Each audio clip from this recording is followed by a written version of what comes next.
What is your dream occupation? Have you already done the math and realized it's impossible? Have you decided it's more convenient not to do it? I had. But my friends told me to just do it. But there was the mortgage, the kids' future, what about not being able to support my family at all? But I knew what I wanted. Deep down, the dream was growing inside of me. Could I start a YouTube woodworking and 3D printing business and turn it into a new life where I get to wake up in the morning, grab myself a cup of coffee and decide what to make right there and then? Could I make money from 3D printing a giant Super Mario that speaks? It's me, Mario! And could I shred IKEA tables and get 1 million views? Could I tell the story of my father whilst crying and have the world watch it and feel proud? I wish you could see this, Dad. I bet it would have made you proud. And could I eventually build a brand new dream workshop just the way I wanted to? This is the story of how I kept trying and failing to reach a dream of working with my hobby and how I ended up with this. Let me take you on a journey over 5 years with a lot of obstacles that led me to this point. And that journey takes me from someone that makes this to this. And what happened to the mortgage and the family? Are they just not being fed anymore? It all started with this, a house that we moved into and the secrets it had waiting for me. Well, there were no corpses underneath the house or anything like that. I just didn't know buying a house would change my direction in life. That feeling of opportunity that buying a house gives, it's quite exhilarating. But it's also a set of handcuffs, unless you can pay for the entire house in one go. We couldn't. We were in debt. But with a house you have so many opportunities, and for most people it's the first time where you can actually feel that this home is mine. You never feel the same with rentals, or I didn't at least. And the house gave me a realization that would eventually lead me to woodworking. Buying a house is a transition in life where you kind of realize that you yourself have to take care of not only your family that is supposed to live in that house, but also the house. And there are usually a couple of routes to taking care of that house, but the only option that is near to cheap is to put on the work gloves. DIY, do it yourself.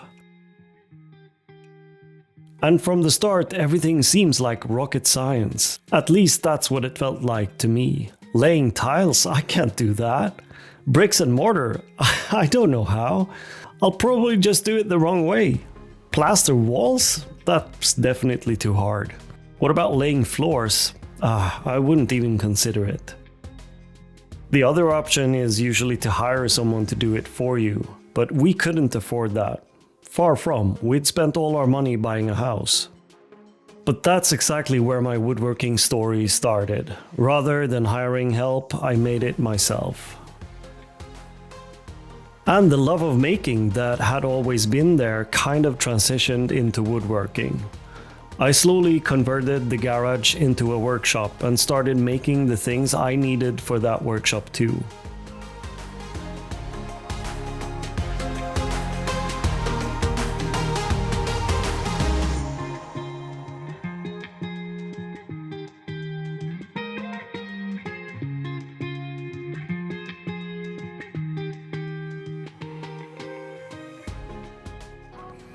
Like a proper workbench. A workbench with a lot of storage and room for a table saw. One of my first big expenses after falling in love with woodworking. And that workbench did get a lot of use, but I would never have built it knowing what would happen 2 years later.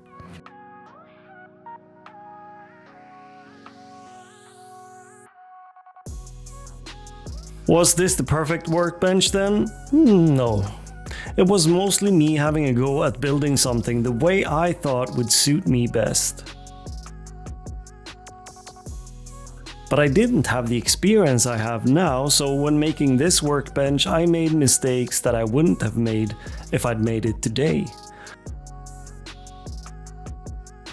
But that doesn't really matter in the long run. For one, I enjoyed making the workbench. But you just need those builds to get the experience as well. There's no workaround. There are perhaps different starting points. If I would have asked my old woodworking teacher from 3rd grade if he thought I could be a woodworker, I bet he would have just laughed at me and said no. Because I wasn't good at it. I didn't have the neck for it.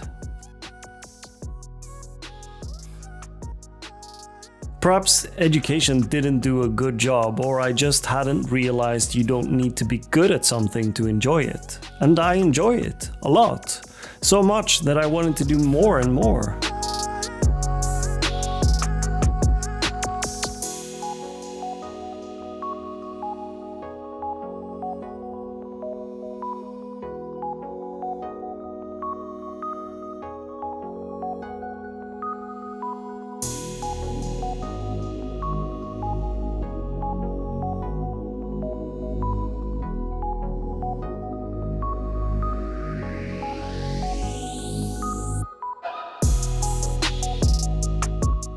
That DeWalt table saw still lives and breathes today, and it's kind of the starting point of my woodworking journey.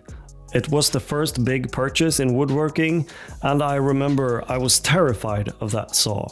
I remember watching a video by Bob Claggett from I Like to Make Stuff talking about going full time, and I remember I was so inspired. I quit my job, and today is my last day on that job. I had no idea at that time YouTube was a career.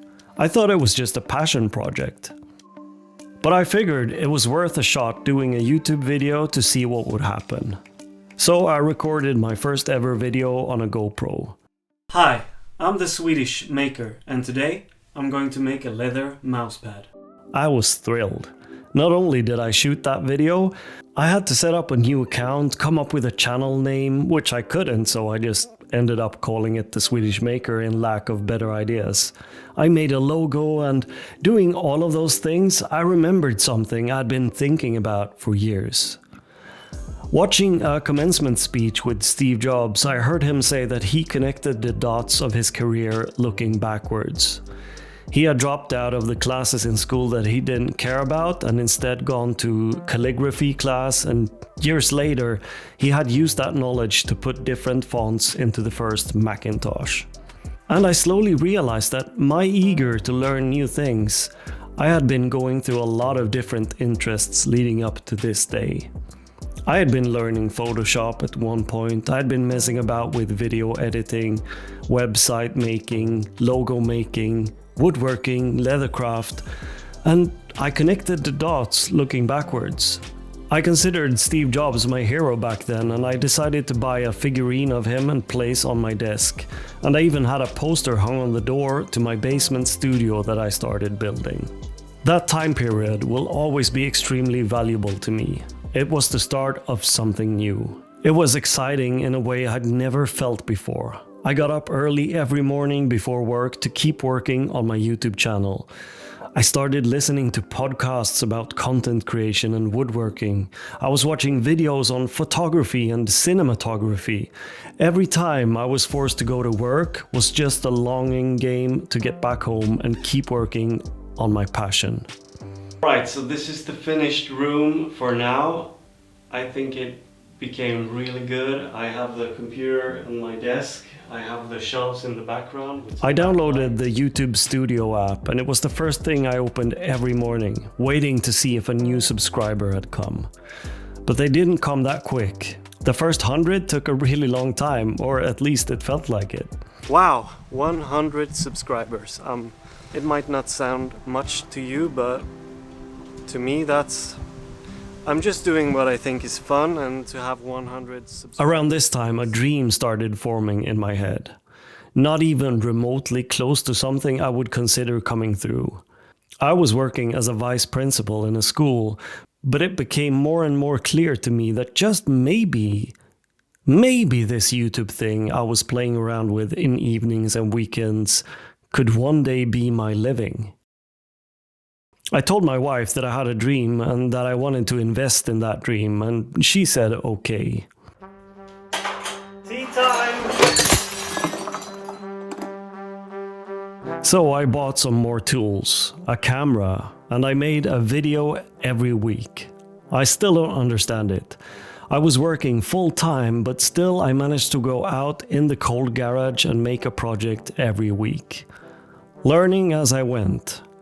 I was still self-taught from watching other YouTubers. I remember thinking that they all spent a lot of time perfecting their workshops instead of making things. And I wanted to make things instead of making things to be able to make things, if that makes sense. The dream was still a faraway dream at the time, but if we have a dream, it's easier working for it. And I did. But there was still one thing I didn't know about myself at the time that would come to change the way I make and what I did. And it all started with a tool I didn't know I needed.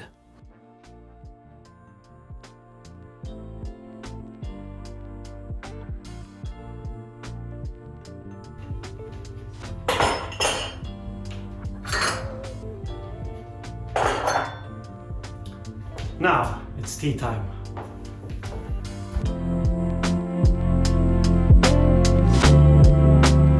I've always been an early adopter, so when 3D printing was still in its infancy, I decided to go for it.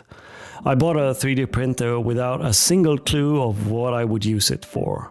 I guess that's the definition of an early adopter. You just go for it. Let me tell you, if your first printer was something you bought this year, you have no idea what it was like. Build plate adhesion was a real issue back then. No auto bed leveling in my printer, so I had to put a piece of paper on the build plate and lower the print head until it was a snug fit, then spread glue or hairspray on the build plate in hope of good adhesion. And even with good bed adhesion, something else could fail at any point. And print times were nothing like today. What used to take 24 hours will now only take 6.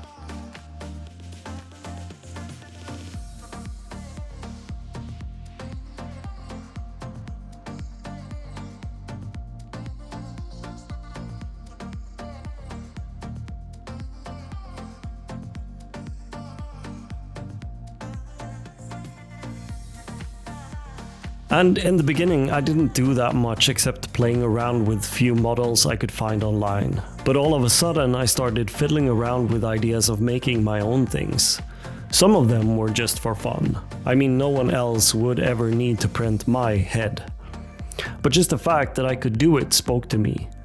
I had no idea that buying a 3D printer would lead me to learn about photogrammetry, taking hundreds of photos of yourself and then turning that into a 3D model. From just taking a lot of photos, you have this amazing 3D model of your face, and you can use it to 3D print it, which I'm gonna do in the next video. I'm gonna use it to 3D print my head in a real size.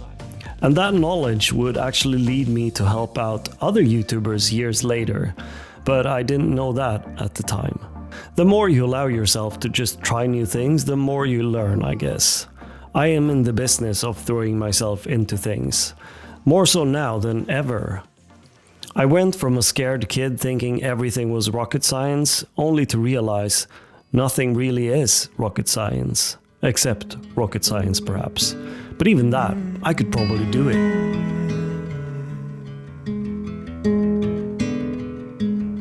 Arizona garden, stucco in the heat. Let me take you dancing. Let me get you on your feet. Arizona garden with my little cactus flower. Let the day slip away in the golden hour. We've got nothing but time and music, and a sweet cold drink in the heat. Me just throwing myself into things is one of the reasons my YouTube channel turned into a morph of me doing leathercraft one week and a porcelain chandelier the next one. I get an idea and I want to follow it through. But as I was doing that, making alongside my day work, I was also nurturing that dream of one day turning it into a full-time business. Unfortunately for me, there was one skill I kind of already had that I overlooked in that journey. Instead of focusing on the actual story of the making, I was focusing on what I was making.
I tried really hard to come up with ideas that would be cool to watch, but in my previous occupation as a teacher, I had taught kids about drama and how to write stories and give speeches that intrigue the audience.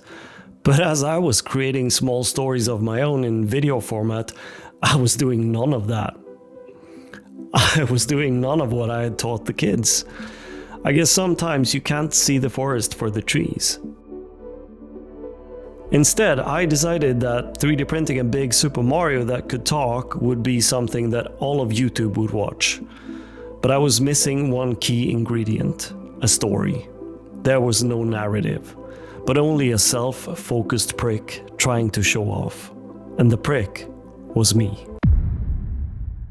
Whilst the goal of quitting my job was still in the horizon, every now and then a video did better, but I was none the wiser as to why. It just happened sometime, and as the early adopter I was, buying a small Chinese CNC became a hit with Google search, and that video took off. And with that video taking off, I suddenly started getting offers for lasers. If there is one lesson to be learned from my journey, it's this: don't accept it unless you want to be a channel that reviews products. If you do, that's great, but I didn't think like that. I just kept receiving lasers and reviewing them because those videos did better. Until I realized I should just speak my truth. This might be a scam, and I'll tell you why I think it is. They're asking if I want to charge anything for the review, which I don't do. It kind of defeats the purpose of the review if I've been paid. And so I learned that assembling lasers and shooting videos about how they were was not what I wanted to do in my spare time. But I was kind of fooled by the dream in the horizon, thinking that if I make a quick video of a laser, I will have more time to focus on the next project.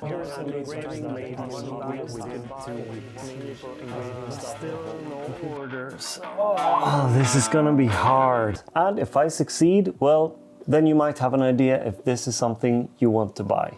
This is the new flagship model from AtomStack, the X20 Pro Laser Engraver. But what I didn't realize was that my channel slowly turned into a channel with an audience interested in lasers and not in what I was making.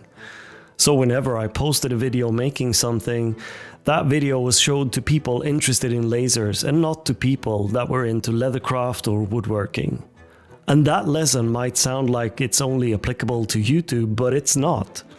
It's the same with everything else. Is your company a cutting board company or is it a table company? It doesn't matter if you do both, but if you're trying to reach an audience, you're most often better off focusing on one audience rather than all of them at once.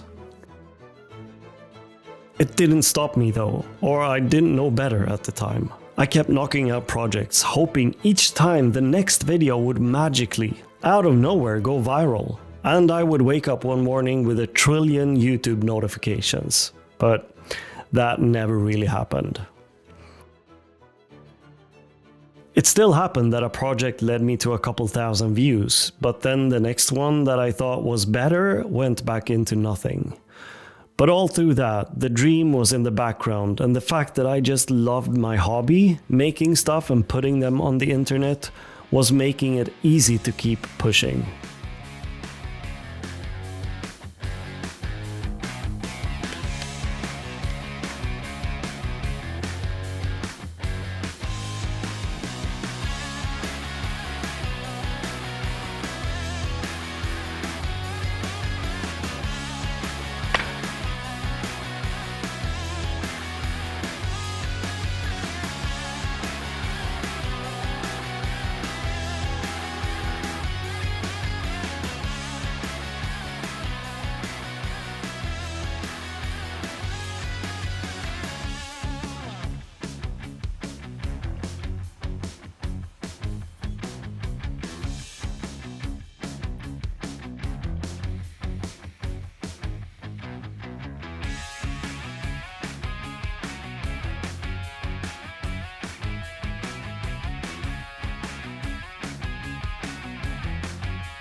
Sometimes I wonder what it actually takes to be able to sell the stuff I make, because even though I have made stuff in the past, I always tend to look at my own stuff with critical eyes. I see imperfections in everything I make, but I also see imperfections in what others make and sell, so I guess the limitation is with myself rather than with the product. But I've also realized that I rarely get to repeat projects, and repeating something would probably lead me closer to perfection than anything else. But practice won't remove the imperfections, it will only reduce them. There are some upsides to imperfections as well. You could see the imperfections as part of the beauty. If it looks machine-made, it usually lacks that soul that the imperfections give it. And we also have to remember that chances are that if you have a heartbeat, you're not perfect. So I guess what I'm saying is give yourself permission to make mistakes. Now, there will be quite some pressure on the stretchers, so I'm going to do a mortise and tenon for those. And for that I use my table saw and a tenoning jig with a flat tooth blade. For the mortise I'm using my CNC, and then I can use a chisel to clean up the holes.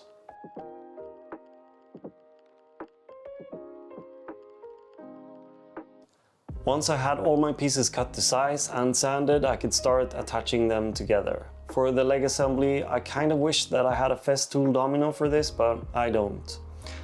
I'm using dowels instead, and that works just fine.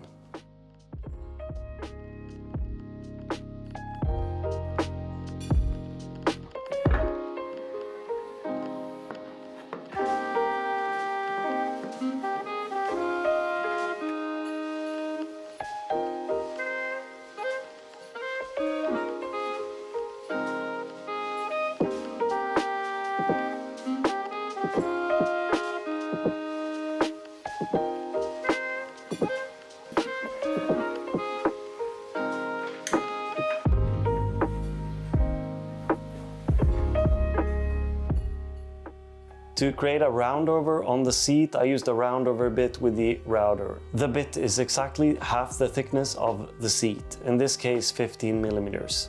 That will make the roundover exactly round when run on both sides.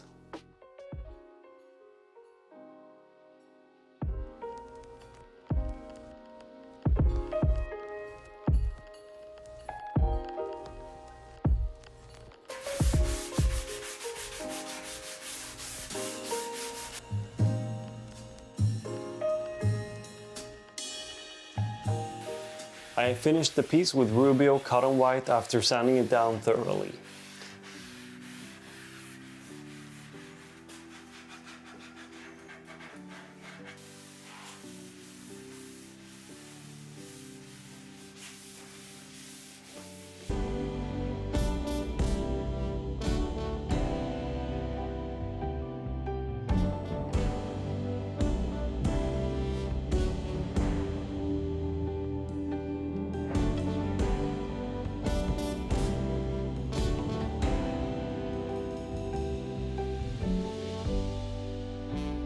I thought that showing what I was excited about making was the channel, but that might have been one of the biggest mistakes I made early on. Because one week I was making a leather case for a MacBook and the other one I was making a wooden bench. So one week I would attract a certain audience and the next one I would scare them away. Or the other way around.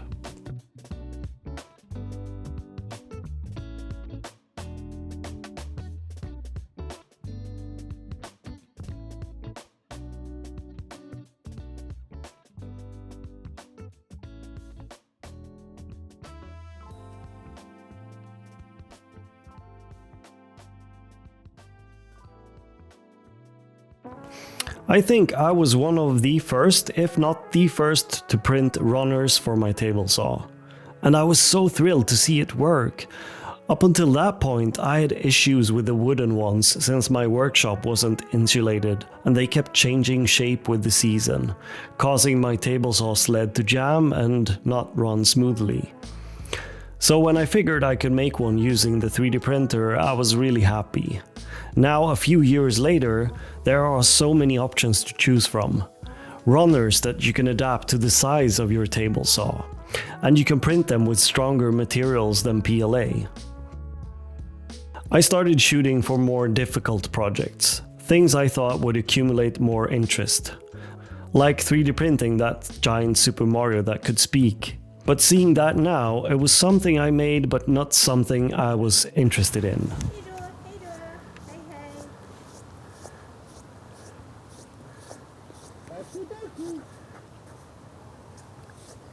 If there's one advice I would give my younger self is that never aim to make anything you don't feel passionate about. I was still at lost with the dream. I had this idea about YouTube that once you reach a certain amount of subscribers, it won't really matter what the content is. You'll just gain a bunch of views right off the bat, but that's not how it works. I had a friend back then that I shared my dream with, and he told me to just do it. Quit your job and start full-time, he said.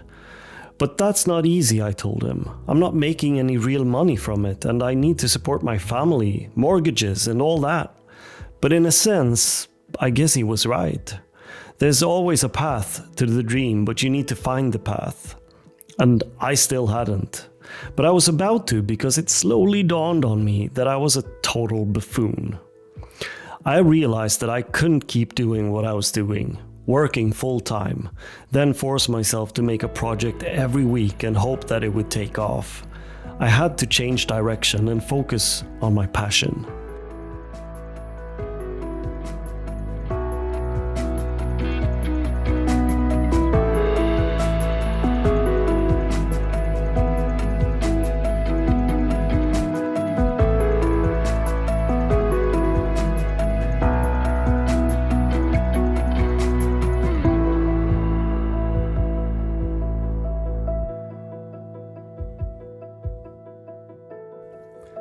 So this took me around 6 hours to cut out. And I think I might have been able to go even faster. But this was only the prototype. As you can see, it's made out of MDF.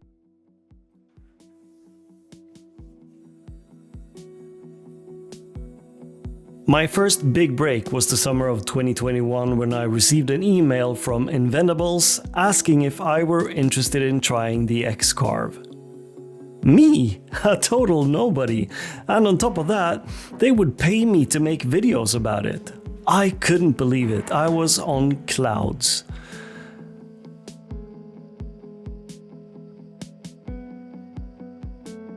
And that's the absolute downside and upside of running a business like this. One week everything feels great, the last video is doing fine, and you know you can keep doing this a little while longer. But then the next week, everything can change in an instant. One mean comment, one mean motherfucker amongst thousands of views. One failed project, stress over not making a deadline. Realizing that the deadline was only set by your own expectations, but not being able to do anything about it. Irrational stress.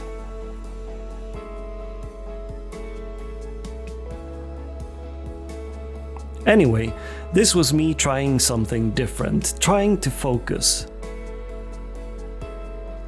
I'd seen a similar chair before and wanted to give it a go myself. I designed it and made the MDF prototype and then tweaked my design to make something even better.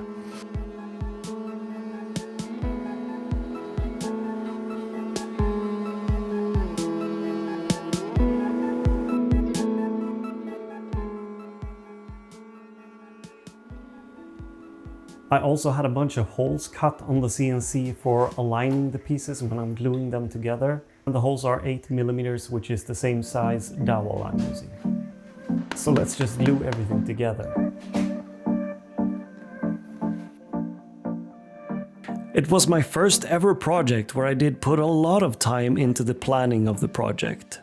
The idea was to make a chair that could be fully CNC cut from a single sheet of plywood, or really from half a sheet, so that every sheet would amount to 2 chairs.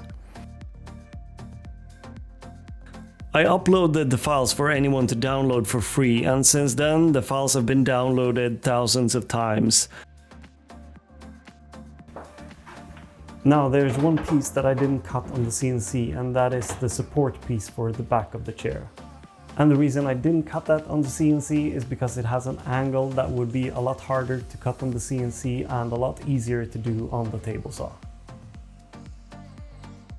And I still keep all the files on my website if anyone is interested in giving it a go. This was my first project with the X-Carve and I'm really proud. And the video did okay.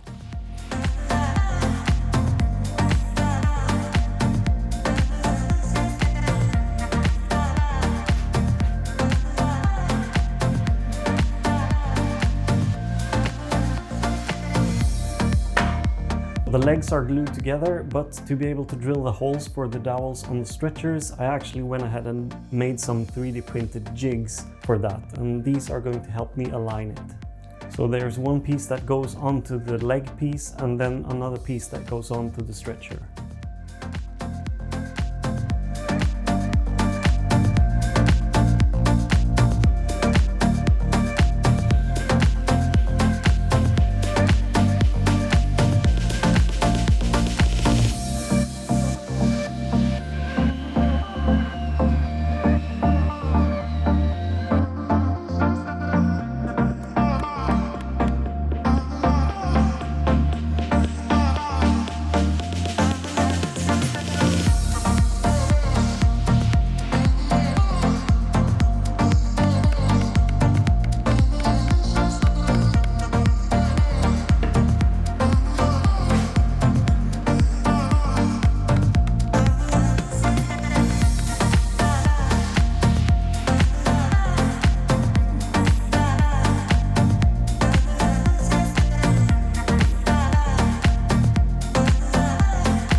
The second big break that would really help me on my way was an email from PCBWay asking me if I were interested in a sponsored video. My first ever sponsor. And not only that, they wanted to partner up and sign a year-long contract. And since then, PCBWay has stuck with me. They're great to work with, leaving the creativity to me, which is why I'll show my favorite right now, because this video is also sponsored by PCBWay. Oh, yes! That is actually really good. It's comfy and it seems really solid as well. I really like the finish from the Rubio white cotton on plywood. It looks awesome. Hey, what are you doing? I'm sorry, I just wanted to 3D print the things you were talking about in the video, and I don't have a 3D printer. So you just figured you'd steal mine? Yeah. Well, you don't have to, because the sponsor of today's video is PCBWay, and they make PCB and PCB assemblies, but they also do 3D printing and CNC machining. So honestly, all you have to do is upload the file to their website, choose what type of filament color you want, and then have them make it and ship it directly to you. Oh, okay. Well, thanks. Thanks. Yeah, no problem, mate. Anytime. What a nice guy. With my newfound knowledge that I should probably focus on my passion, I still fell back into the trap of making something I really didn't want to do, and I still do sometimes, but I was getting better at focusing on what I wanted to make. One day, my wife told me that she would eventually inherit the farm that we had been spending our summers at. And after some consideration, a new idea dawned on us. What if we just moved there now? And I saw my dream coming to life. Maybe this was the path. If we sold our house and moved to that farm, I could probably try to focus more time on my YouTube dream. But to make that dream come true, I would have to earn a lot more on my YouTube venture than I was doing. I don't think I've ever been in a more ecstatic state of mind. I would actually quit my job. The job I had achieved after 5 years of study and 8 years working as a teacher before I had the promotion.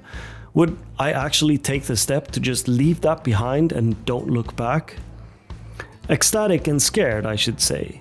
Because every time you realize that everything could fail, you have to think it through. But this time when I did, I just came to the same conclusion.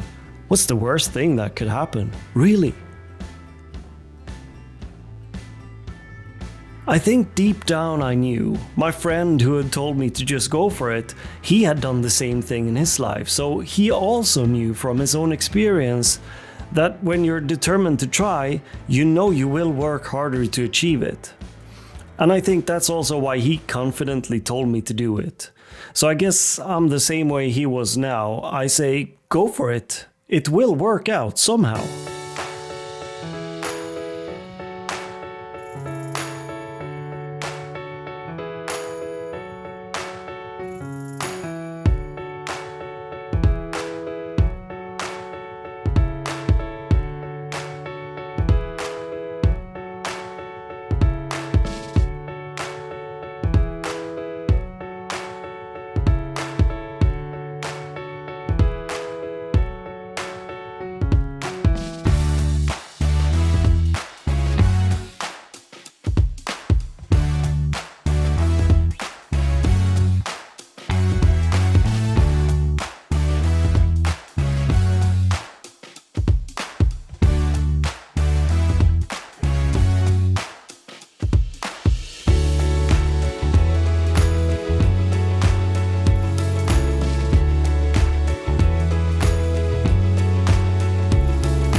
In order to achieve this dream, there was one really big issue.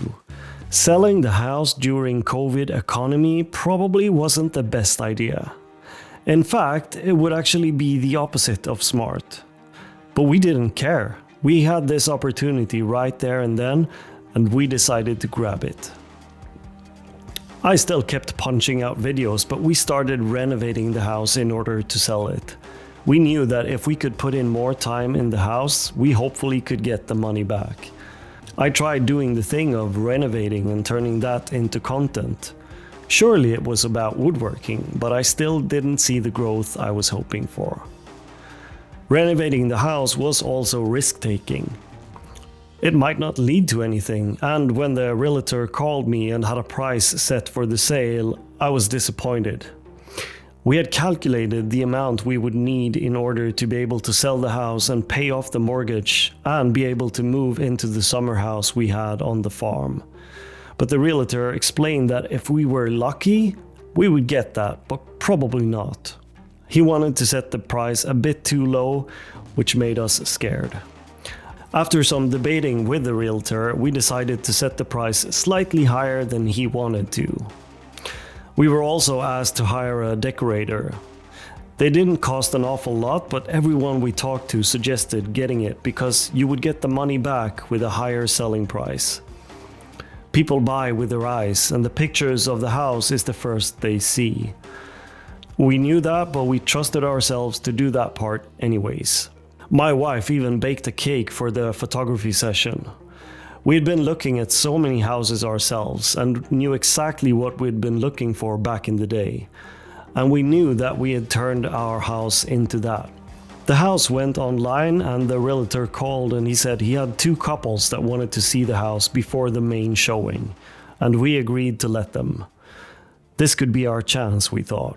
The day came and both the couples saw the house, and the day after the realtor called and told me they both seemed interested and that he would hopefully get an offer from either of them during the day.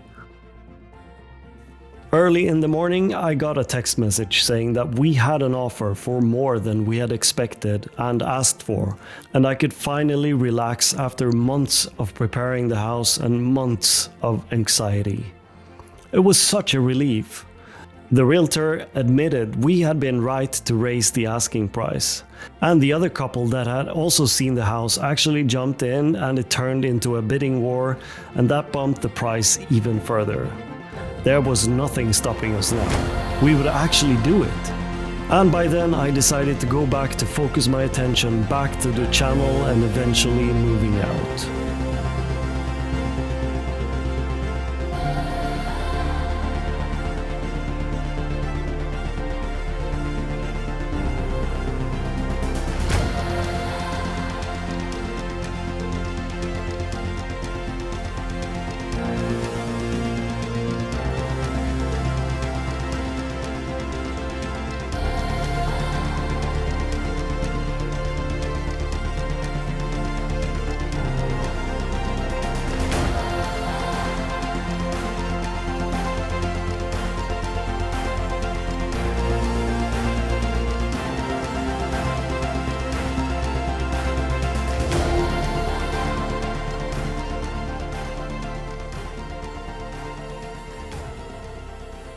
What could I possibly do to get better?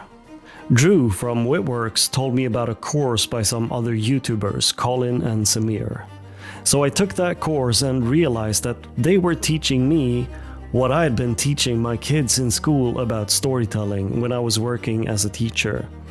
But I hadn't realized I should have used that in my videos. Right there and then I decided I would focus more on the narrative of my videos, but also to give something back to the audience, not just trying to show off what the prick had been up to. Maybe that would help my videos and my dream come true. But that also meant video production took way longer. The months leading up to us moving, I started getting some videos doing better. A lot better than before, actually. One video in particular did way better than before, but it wasn't in the best way. Or not in the way I wanted it to. It was this video. This coffee table is from IKEA, and this table is a similar sized table that I built from solid wood. In this video I'll show you why IKEA tables are so cheap and how you can make something that will last a lot longer than this crap. I'm sorry, IKEA.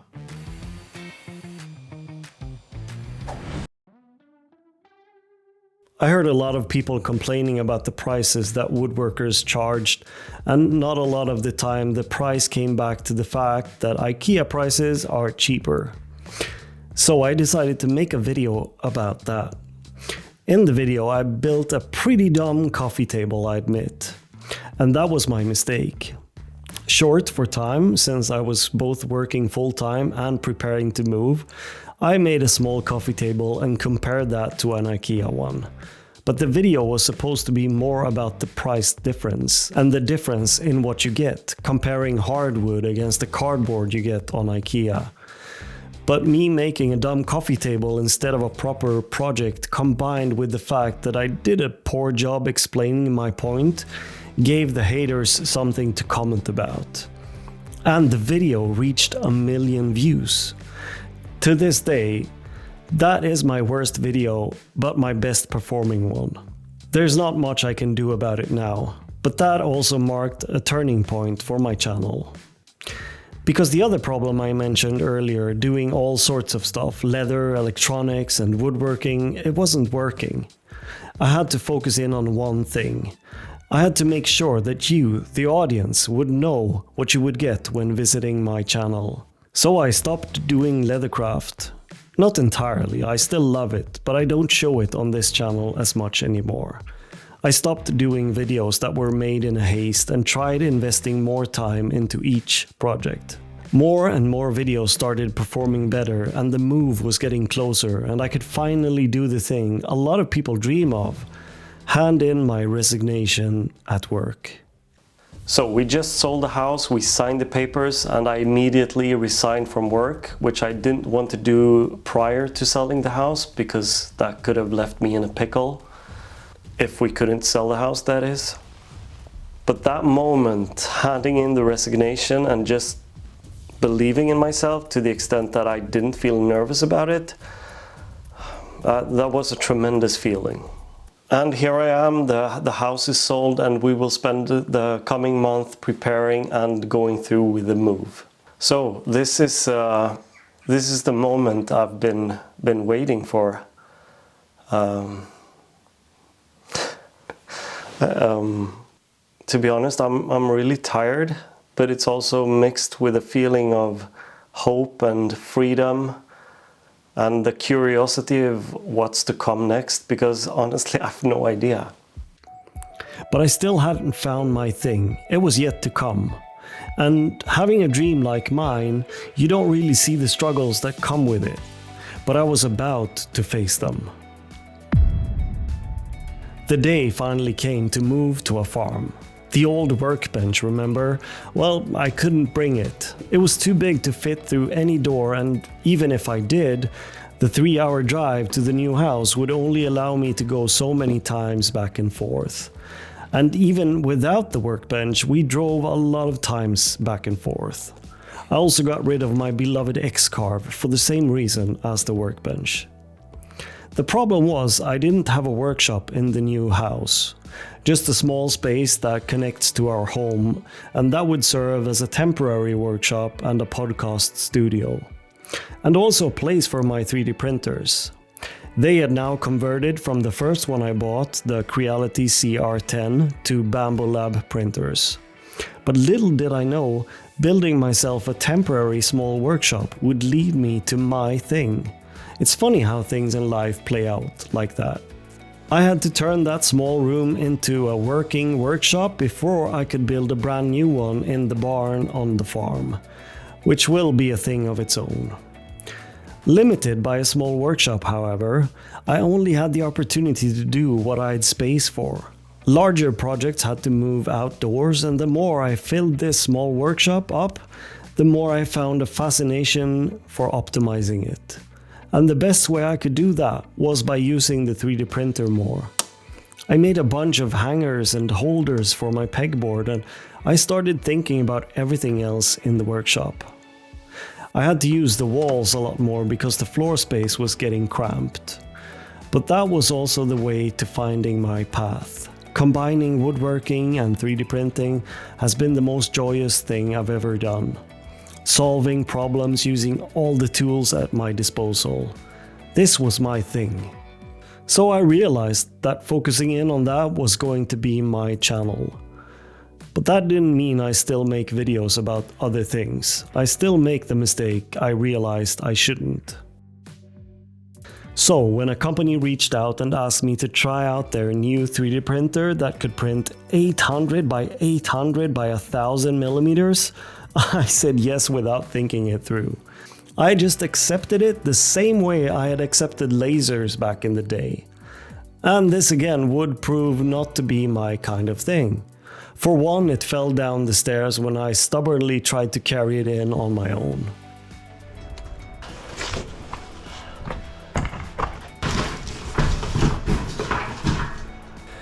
Then it broke during the first print. And then the video took off and brought in an entirely new audience that were only curious about a large 3D printer and not woodworking, and in many cases not 3D printing either. Just look at my Creality K1 Max in comparison. It's tiny. And that printer can print 300 by 300 by 300 millimeters, which isn't too bad at all considering the size compared to this one. Can I sit on it? That's gonna be the absolute test. So let's try it out. I'm a bit scared. What? What is this? I can actually sit on it.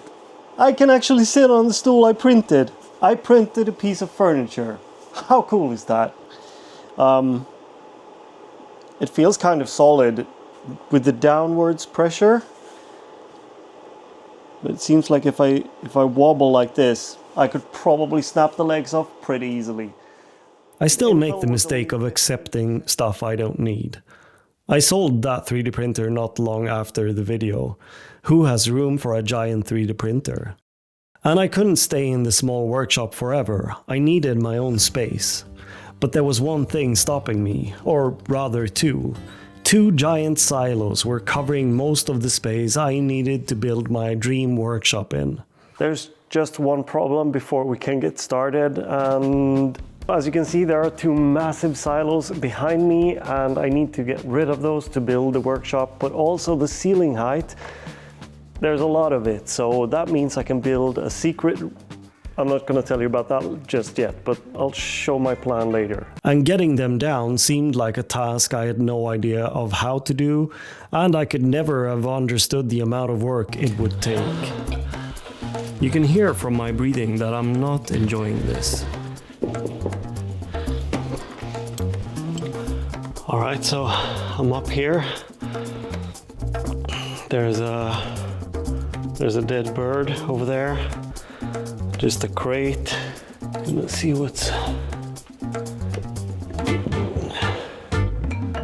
It's just an empty crate. But now, this is what we need to get rid of. Please don't get caught, please don't get... Oh! Ouch! There we go.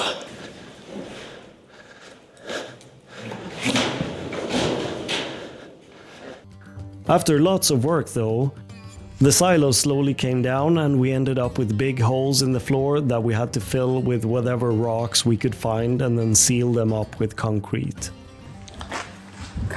So we're currently filling this hole with concrete, and I say we because I've got help from Justin.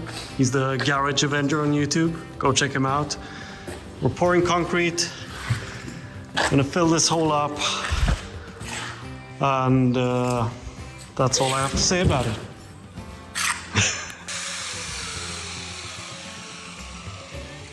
How's it going, dude?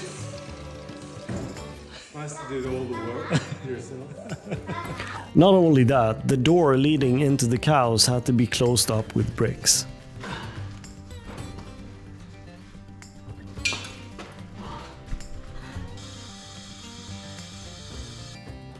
This is where I am now. I'm in my dream workshop. Well, it hasn't been built yet. There's still a lot left to do, but as you can see, I've started. And I'm living my dream. I get to do this every day. Well, almost, I guess. Sometimes I need to do other things I don't want to do, but that's life. We all have to sometimes. But for the most part, I succeeded in turning my life around, and a lot of that is thanks to you. And it might not always look like a dream, but to me, the freedom I have here on the farm is the reason I can also endure more than I used to. And the thing is, we can all achieve what we dream about. At least I think so. So give the dream a chance. I know, it's possible.